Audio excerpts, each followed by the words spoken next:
So this gentleman Are yesterday you with a microphone? Yeah? Remember, this is not about a railway, it's about government corruption, that money being funneled into private corporations who have been in bed with the people that run this country for hundreds of years.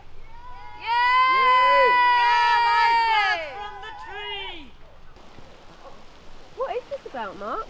That was the question. It's not about a train. It's not about a train.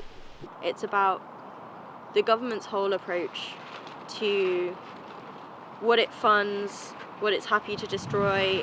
It's respect for human life, it's respect for wildlife. It's not just about this one thing that is this railway. It's not just about stopping that. It's about challenging the government's approach to basically everything it's doing. This isn't about a railway. This is about a lot more than a railway. A railway is a big part of it, but this isn't just about a railway. And it isn't about whether the railway happens or not. It's about resisting that culture of turning nature into profit, turning land and, the little bit of our, ecological, cultural history that we have left into ultimately a pointless railway.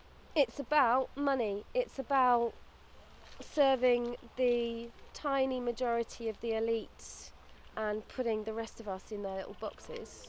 HS2 is this country's Amazon. They're cutting these trees down at such a rate. I don't understand. We're here at Denham. They're building a haulage road through an ancient forest. 200 yards to the side of me is a golf course. Why does HS2 go round every golf course, yet doesn't miss an ancient forest? There's questions in this. Every single day there's people living in the woods, making tree houses, building defences, tunnels. I mean, at the end of the day, all of the defences we do nothing. They will take over this forest and they will turn it into rubble. There's nothing that we can do but except for stand and make them pay for it if they're going to happen. If they're going to do it, then we're going to make, if they're going to mess up the squirrels, then they're messing with us and they're going to pay for it, You're living peacefully in the woods, and then a few weeks later you start hearing the actual sounds of destruction, the chainsaws, the all of the machines that just rip the ground and turn it into literally rubble, and it's and then it just makes your blood boil when you think about these animals looking at you this way when they have no idea of the actual destruction that is coming their way. This is an SSSI around this area, right? There's a lot of history and wildlife around this area, and we know what will happen because we've seen it before. There'll be no proper ecological survey. They might do a bit of digging and find things in terms of archaeological, and they might follow protocol on that. But I guarantee you, and I'm quite happy to have a bet with you on this, once these tree protectors are down and everything's clear, you watch how quickly those chainsaws come out.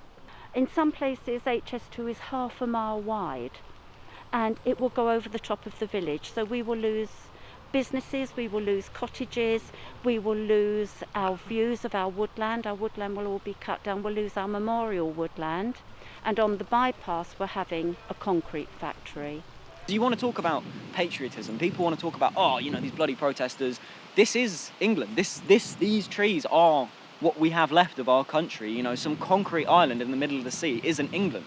That is not God's green and pleasant land. That is not, our cultural history is as connected to these trees as, our personal activist beliefs are. This is as much our cultural heritage as the pub down the road in Wendover is, or, the museums are in London, or any of these things which document our history. It's been a really, really intense few months.